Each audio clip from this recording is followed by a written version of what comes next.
上新的消息，咱要来看国道3号路南的方向，往象山交流道迄块地啊。昨昏暗时6点外的时阵，下班的时段是发生严重的连环车祸，有一只连结啊，甲油罐车，还佫有4只轿车，拢总6台车是拢做一伙，致使2个人死亡，5个人轻重伤。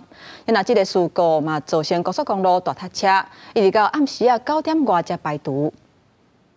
阮这个箱仔车车头卡伫咧油罐车下骹，后边一个互连接车弄到毋若这3台。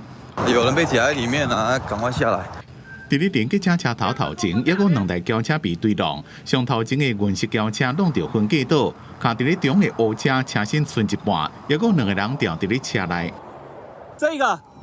前座一个，后座一个，前座一个，后座一个，是不是？警消接到报案赶到现场，赶紧甲掉伫咧车内人救出来。车祸弄击的力量真大，一个受重伤的人是直接冲破挡风玻璃，倒伫咧引领挂顶头，人昏去。这件车祸是发生伫咧国道3号路南114.4公里，香山交流道附近，总共6台车，包括1台油罐车，一个连接车发生对撞，其中3个人无性命现象，送去附近的病院抢救。尾啊1个人恢复心跳。 不过，另外2个人也是救袂大，因为车祸香山到西滨路段把全线封起来，所以车塌甲真严重，一直到暗时9点才排除。一那车祸的原因，警方也搁伫咧调查。记者综合报道。